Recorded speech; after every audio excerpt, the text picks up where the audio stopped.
This video is brought to you by Skillshare. The first 1,000 of my subscribers to click on the link below will get a free trial of Skillshare Premium. More on them at the end of the video. Okay, I'm hiding in the bathroom, and you know when I do that, it's going to be a good video.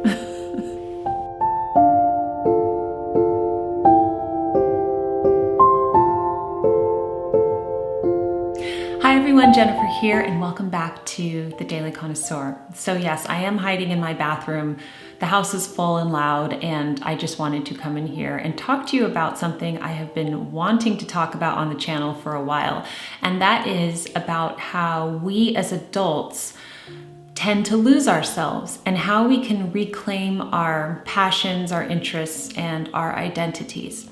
Now, I'm filming this in front of my mirror, and it's a very cloudy, kind of windy day, so the light's gonna go in and out. I apologize in advance. The exposure is probably going to be really off. Like, here comes the sun right now. Do you see that? So please bear with me there. But okay, so I've been wanting to write about this a long time. I have some notes that are highly illegible here in my notebook. Initially I was going to only talk to parents about this because I think parents tend to lose themselves a lot as well. But this really is an adult thing. When life gets in the way, you might be busy with a really demanding career or work or family life that is just taking up everything. And how do you reclaim your identity? How do you find those passions that you used to have maybe before you got so busy as an adult? Okay, I also want to quickly say that I know that people who regularly watch my channel will say, "What are you wearing? This is something new for spring." So I'm going to be shooting the spring summer 10-item wardrobe at the end of April, so you can look forward to that. But right now, this is a jumpsuit and it's super cute. I can't wait till you see it. Okay, but we're going to talk about style and appearance later on in the video. So here are my notes, and I always have timestamps down below or library cards, so you can always know where you are and skip to the part that interests you. First, we're going to talk about passions. Next, we're going to talk about hobbies. We're going to talk about signs of giving up and appearance. And then finally, I'm going to wrap it up with solutions. And I also want to thank Skillshare for sponsoring this video today. So I'm going to talk to you about them at the end of the video as well. Okay, so let's start off with passions. What were your passions before life took over? And that could be before you started working full-time or started working 3 jobs or even got married or had children. What were your passions? Okay, I want you to really dig deep and think about this. Most people will easily just be able to tell you, well, I used to love traveling. I used to love, I don't know, going to nice restaurants, discovering new cuisines. I used to love writing. I used to love playing in a band. I used to love books, or I had this kind of obscure hobby, which we're going to get to in a second. So the thing is, what were your passions? And have you lost passion for that very thing? Have you lost your passion? Or is it still there, like a little kind of a flame that's flickering, you know, but really needs to be ignited again? Okay, so the first thing is to ask ourselves, what were our passions? So my passions, and just to kind of back up, especially if you don't know who I am a mother of 4 children. So we have 4 children, and we homeschool, and I work and everything. And I'm really fortunate that my work coincides with my passions. So I haven't fully let my passions go. I'm passionate about writing. I'm passionate about creating things. So I get to incorporate that in my work. But if I didn't do that, I might feel really at a loss, like I kind of lost myself there for a while, because especially as parents, it's so time consuming being a parent, and you really sacrifice so much of your life that you kind of give up on your passions. And I'm sure that this will resonate with people. So if it does, leave us a comment down below. So my passions before I became super busy as a parent were definitely playing the piano. I used to love going to art museums and out to performances like the theater, the ballet, all of that type of thing. Oh my gosh, the sun is just going back and forth behind the clouds. So I love mystery novels. I used to love reading mystery novels constantly, writing mystery novels. So I wrote a mystery novel that's never been published. Of course, writing is my passion and all of that. So those are my passions. So let's talk about hobbies. What were your hobbies before you became a really busy, kind of stressed out adult? And, it's good to think about that because those are probably directly linked to your passions. So hobbies could be playing the piano, reading poetry, reading books, writing poetry. I'm just thinking of the things I like to do. But of course, there's all sorts of people watching this video, men, women, and what were your hobbies? Okay, maybe you like to go hiking or I'm not sure, just what did you love to do and are you able to do it now? When was the last time you indulged in one of your hobbies?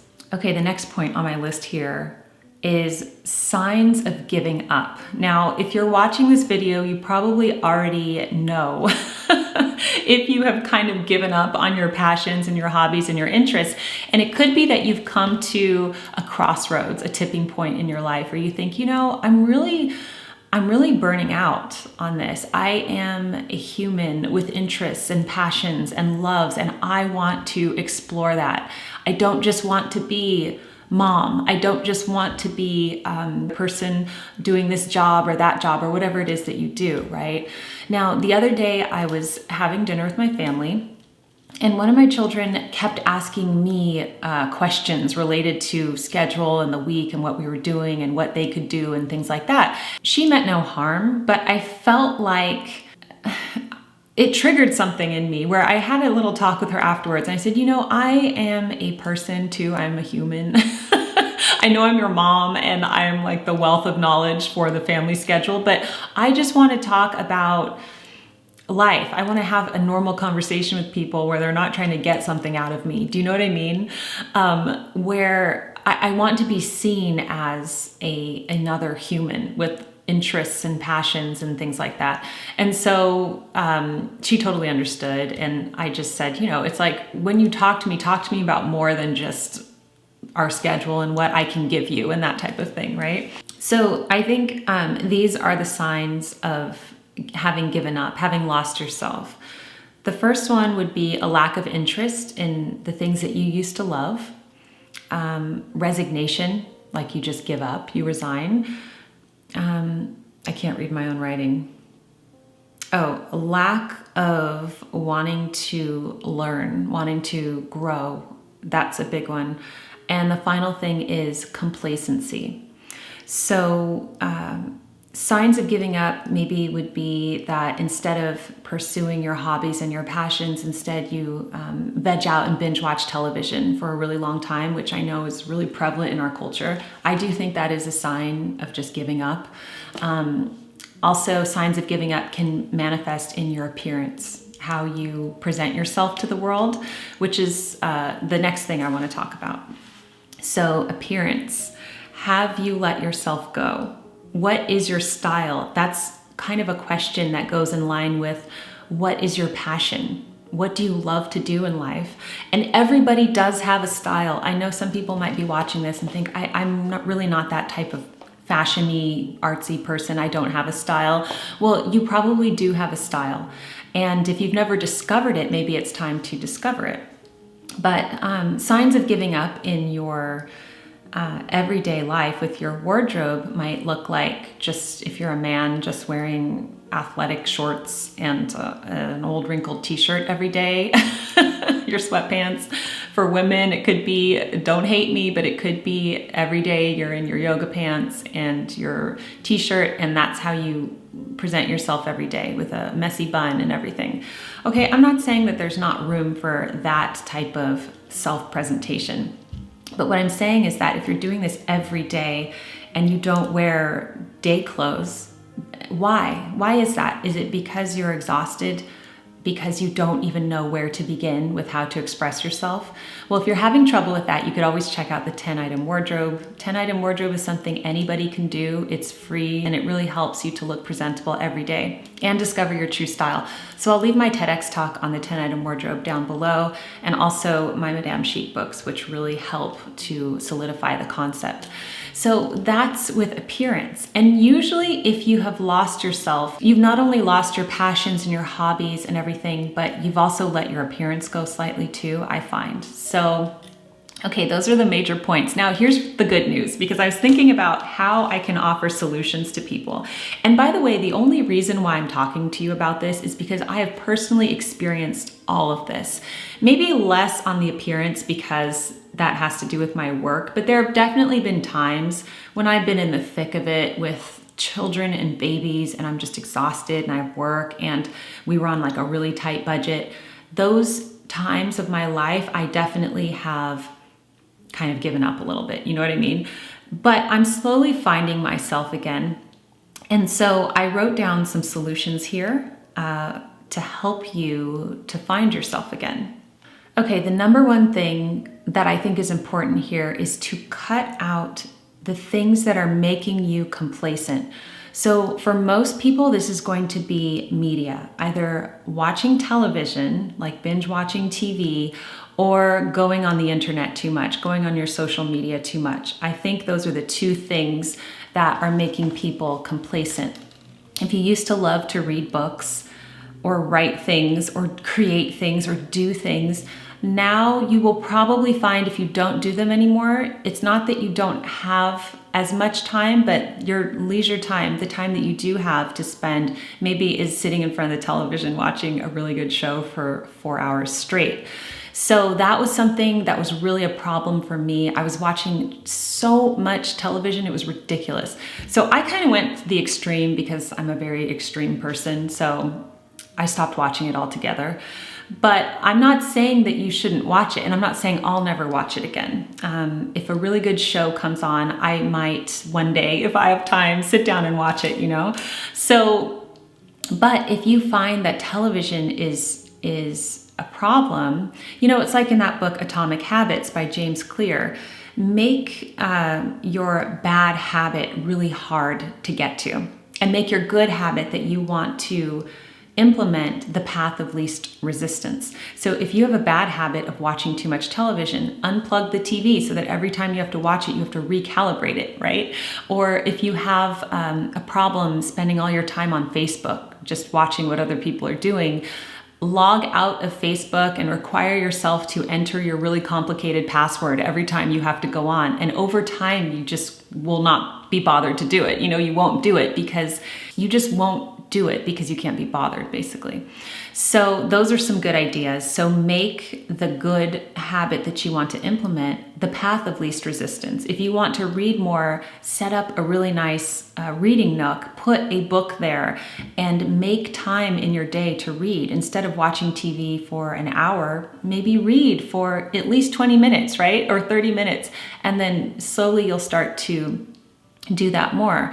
I love to play the piano, and I went through a phase. Well, first of all, when you have a baby, it's hard because you don't want to wake the baby. The baby's always sleeping. And then I went through a phase where I would sit down at the piano to play, and then my now toddler would come up and just bang the keys while I play. And I got so frustrated. I'm like, sometimes I just want to say, you know, mommy only has a few things in life. Can I please play this without you banging on the keys, you know? But I'm slowly in a place now where I can play and I'm able to reason with my toddler, and he can respect that he shouldn't bang on the keys while I'm trying to play the piano. So I do practice now for like 20 minutes a day, which for me is just life-giving, very big. So make a priority to do the hobby that you want to implement, the passion that you want. If you like to read poetry, you know, put a book of poems in your bedroom and, you know, have some chocolate in there and close the door and read it. Or write, get up early in the morning and write. So implement these things that will allow you to do this again. And parents, we have to remember that our children are looking at us, and we can't just be these working machines. We have to express to them that we are people as well, like I was saying with that illustration of us at the dinner table. So, you know, you want your children to look at you and think, oh, you know, daddy loves working on, I don't know, tools or I don't know. I'm making generalizations here. Daddy loves working on a bike, or mommy loves writing, mommy loves playing the piano, whatever it is. They need to know that we are interesting people because we want them to grow up and be interesting people, right? Okay, so what else did I have here? Oh, this is really good. It's important to cultivate meaningful friendships as an adult.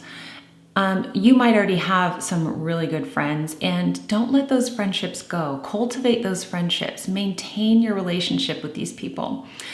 Now, another flip side to this is that you might have developed friendships just based on certain life circumstances, and you might have outgrown them. A lot of parents will find this, like if your child's in preschool, you just make friends with the other parents because they're in preschool too.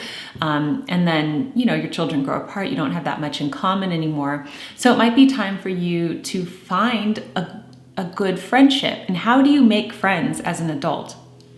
Well, I think it's important to have friends who have similar passions and interests to you so that you can actually talk to them about real things that enrich you, maybe that you can't necessarily talk to your family about. This is a big one because sometimes with your family you get into the rut of you've said everything that needs to be said. So sometimes it's good to find friends like this. How do you find friends like this? You could join a book club, you could join a special interest group or a group of people who have similar interests to you. I'm going to plug the Chic Society here. That's the private membership group here on YouTube. You could always join that. All of the ladies in there, we have a lot in common, so they have a lot of fun talking to each other. But you know what I mean? Anything. Look at your local library, see what groups meet there on a regular basis, or even online groups, or find a pen pal, But it is important to have very meaningful friendships. So I have a lot of friends, but I only have very few close friends. I mean, really close friends, and they know who they are. And it's so enriching to be able to talk to my friends. And friendships are really important. So don't let your friendships go. And I finally want to close on this. Read more, write more, stretch yourself, play that guitar, play the piano, do that passion, learn to cook that cuisine, learn that language. And that's how you can try to find yourself again, okay, which is really important. So I hope that you found this video useful. I want to thank Skillshare for sponsoring today's video, and I want to tell you about them quickly before we close. So Skillshare offers thousands of inspiring classes for creative and curious people. They have topics that include illustration, design, photography, video, freelancing, and more. They even have cooking and lifestyle classes. I mean, it's pretty amazing. They have thousands of classes. So I'm always taking their classes, and I specifically take their classes to try to improve my YouTube channel, which I feel that I really have. So the one I'm taking this time is taught by Matt Belisai, and it's called Going Viral, Write, Film, and Make Content People Share. So I've never gone viral on my channel, so we'll see. Maybe I will now go viral now that I've taken this class. So the biggest tip that I took away from it was to have a consistent theme or format with my videos, which I definitely try to do, but it's something that I'm working on streamlining myself. So Skillshare is less than $10 a month for an annual subscription, and the first 1,000 of my subscribers to click on the link below will get a free trial of Skillshare Premium so that you can explore your own creativity. And that's another way that you can not lose yourself, is just get interested in something again, take a class. That's huge. And actually, I want to say that when I decided in my late 20s to take that writing class with Al, with my writing teacher, with the LA Writers Lab, that completely changed my life. It was incredible to go to a class and sit there with other writers and to work. I mean, it just changed my life, obviously, because then I became an author. So thank you so much for watching today. I hope that this video sparked something in you. If it did, I would love to hear from you. Thank you to Skillshare for sponsoring today's video. If you click on the link below, again, the first 1,000 of my subscribers will get a free trial to Skillshare Premium. Thanks so much, everyone. Keep calm and remain classy, and I will see you in my next video. Bye.